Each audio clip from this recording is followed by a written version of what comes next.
In this video, we're going to go through the summative portion of the salt synthesis lab.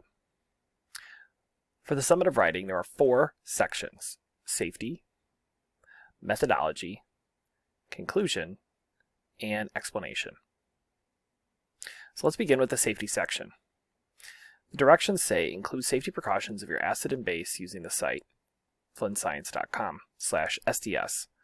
Omit common safety practices such as wearing goggles or tying long hair back. So I have both of the safety data sheets already pulled up here, and let's start with potassium hydroxide. So on the safety data sheet, we're concerned with the hazards, and section 2 of the safety data sheet includes all of the hazards. So this is for potassium hydroxide. It says hazard class, acute toxicity, oral, so don't drink it. Harmful if swallowed. Do not eat, drinks, or smoke when using this product. Skin corrosion or irritation, causes severe skin burns and eye damage.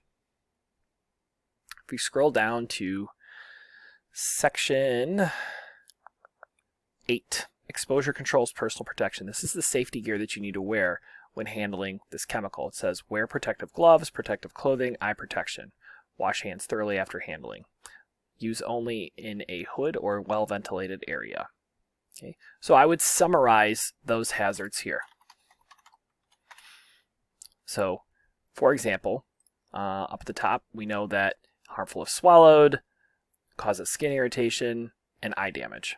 Okay, so I'm going to list the chemicals used in this lab were potassium hydroxide and hydrochloric acid. The hazards of both include, and you would fill in from the safety data sheet what those hazards are. Hydrochloric acid, similar hazards as skin corrosion or irritation, causes severe skin burns or eye damage, do not breathe, mist, vapors, or spray, specific organ toxicity, so it damages the respiratory tract, which are your lungs. Let's see, acute toxicity oral, so again, don't drink it. And if we go down to section 8, it says wear protective gloves, protective clothing, eye protection, wash hands thoroughly after handling, use only in a hood or well-ventilated area. Okay, so again, summarize the hazards. So the hazards of both include, and you would make a list there, safe handling of these chemicals should include, and you would list the protective gear that we would want to wear when handling these chemicals. And don't forget, both chemicals mentioned using them in a well-ventilated area, so I would want to include that as well. All right, let's go back and look at the next section. All right, methodology. The directions say you need to describe your procedures in such a way that others could read your lab report. Follow your lab procedure and successfully duplicate your experiment. You need to use proper names of the equipment, use correct amounts with significant figures and units, and spell all compounds correctly. This section should be written in the past tense because you are reporting what you did, not what you're doing now, and in the third person. No personal pronouns. This section is not a step-by-step protocol, so we don't want to number or bullet point the steps. Summarize what you did in full sentences and well-developed paragraphs. So, for the lab, let's make another section. We want to write the steps, but in a paragraph and in past tense. Now, I happen to have the steps from the lab, so I'm going to pull those up here. Okay. So these are the steps. So we measured out a specific amount of hydrochloric acid using a graduated cylinder. We also measured out a specific amount of potassium hydroxide using a graduated cylinder. So I'm not going to show you how to write out the entire procedure, but I will do the first 2 steps. So let's go back. So again, we don't want to use personal pronouns, so I'm not going to say that I did this or Mr. Zorn did this. I'm going to say students began the lab by measuring out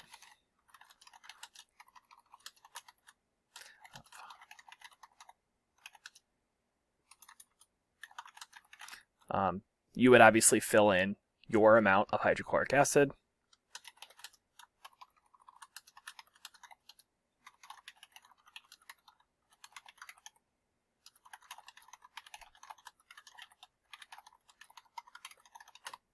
Okay, so students began the lab by measuring out blank milliliters of hydrochloric acid and blank milliliters of potassium hydroxide using separate graduated cylinders.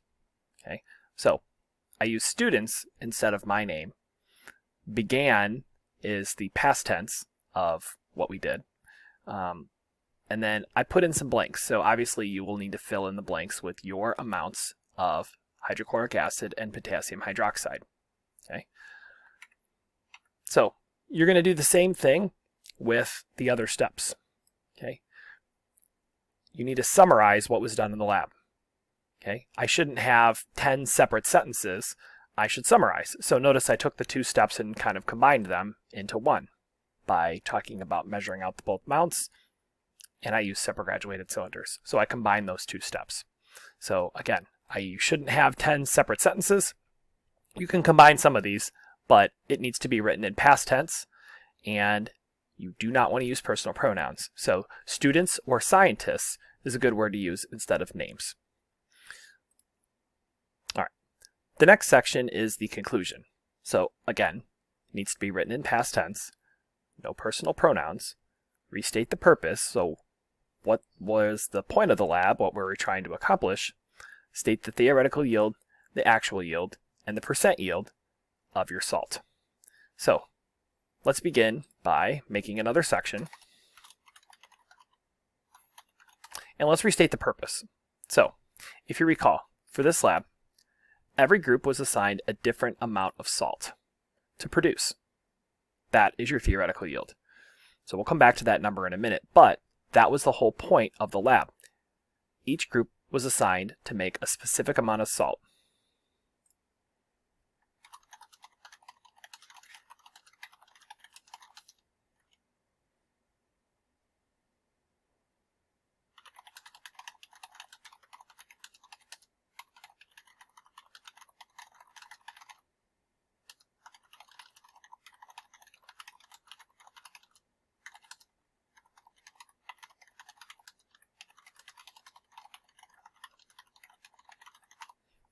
So the purpose of this lab was to make a specific amount of potassium chloride salt using a predetermined amount of hydrochloric acid and potassium hydroxide. That is my purpose. You should begin your conclusion by restating the purpose of the lab. Next, it asked us to state the theoretical yield, actual yield, percent yield. So this is really easy. The theoretical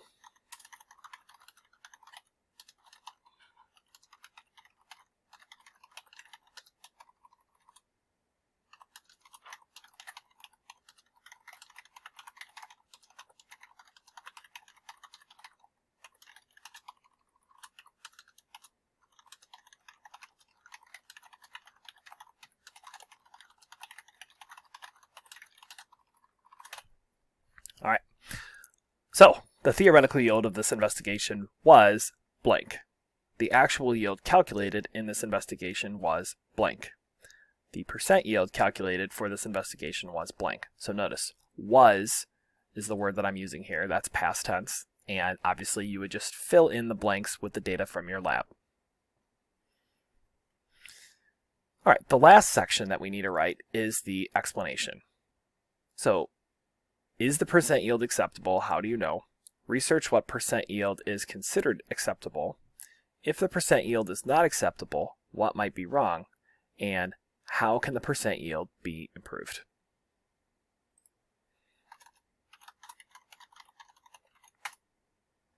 Okay, so the first question that we're answering is the percent yield acceptable? How do you know? Okay, so here you're going to have to look at the value that you got, and every group's going to be different. So if you have a low percent yield, so 20, 30%, what does that mean? Versus a really high percent yield of, anything over 100, so 120, 30, 40, 500. What do those percent yields mean? And if you're not sure what that means, I encourage you to look on Google, ask ChatGPT what percent yield is, and how to interpret those numbers. So you're going to need to answer that question in this section right here. Okay, so a good way to start this section would be to restate the percent yield. So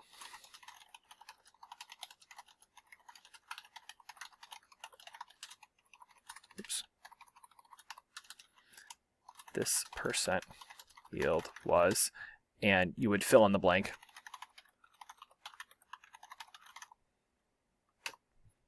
Okay, and you would need to explain why. So you could even add on to that sentence, because blank. All right. Research what percent yield is considered acceptable. So you can't just say, well, I think this is an acceptable percent yield. You would need to back that up with research or some source that you find that could explain how you find that. So if I just go to Google, for example, and I research what is an acceptable percent yield in chemistry, there's going to be lots of sources here. Okay, so remember, if you pull a source from an internet website, you need to cite it. Okay, so make sure that you guys are including a citation. A good place to do your citations would be the Purdue OWL.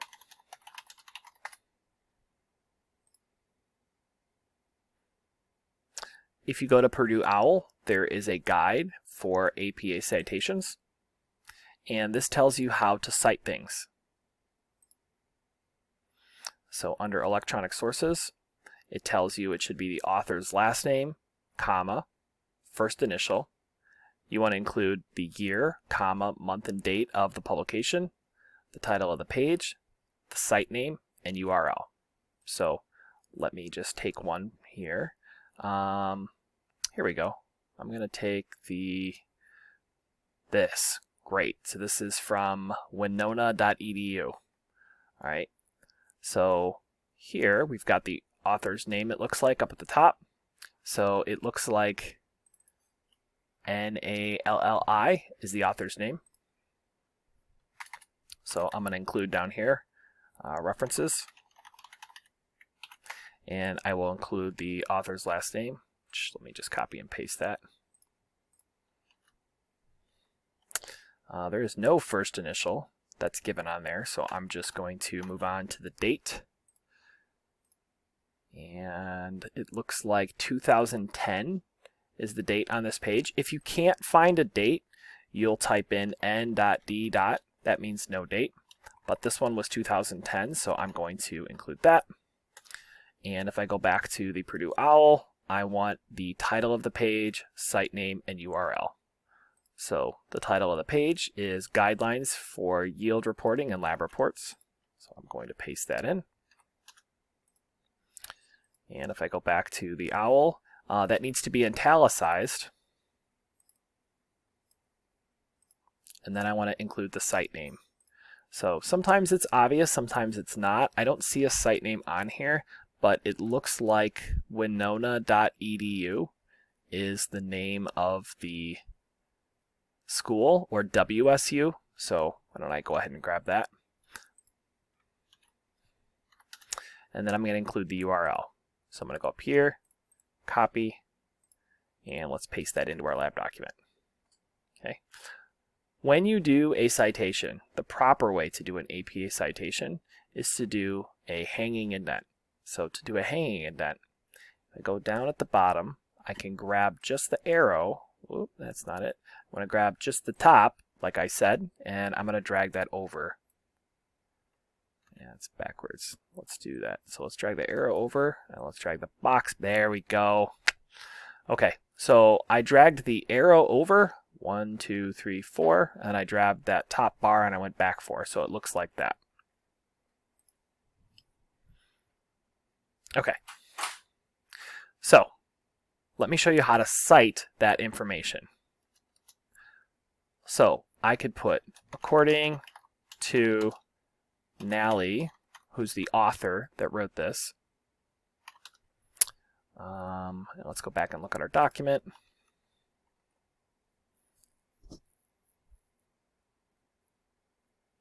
So you would have to read this to kind of come up with some stuff. Okay, so these two paragraphs, if you're using this source, are pretty good, and it tells you kind of what that percent yield means and whether or not it's good or not. So according to Nally, who's the author, and you would fill that in. When you cite something using APA, at the very end of the sentence, you want to include the author's name, and then you want to include the date. Since I've already used the author's name in the sentence, all I need to include here is the date. If I did not include the author's name, and I just said something along the lines of a percent yield of blank is considered blank, I would include at the end the author's name, comma, the date, like that. But if you use the author's name in the sentence, you can just include the date at the very end of the sentence.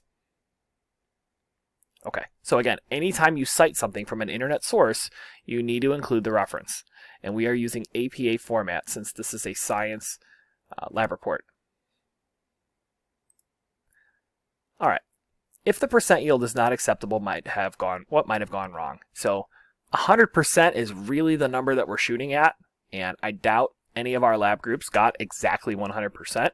So I want you to list at least one thing that could have gone wrong during the lab. And there were a lot of things that could have yielded some error. Think about measuring. We had to measure two things. We had to combine them. We had to boil. We needed to get all of the liquid out. What would have happened if we didn't get all of the liquid out and we measured it a second time?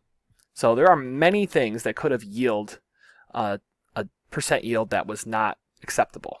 So you need to explain that in this section right here. So I might start this section out to improve the percent yield in future lab investigation, students could blank. Or you could also start a possible source of error was blank.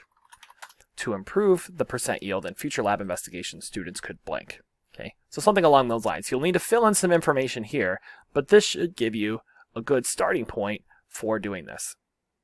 Okay, so again, I really encourage you, if you're confused on any part of this investigation, use Google, use ChatGPT. ChatGPT is really good at answering questions, or if you don't understand something, you can ask it to explain it to you, and it does a pretty good job of generating an explanation that you can follow. So use your resources, fill this in, good luck, and have fun.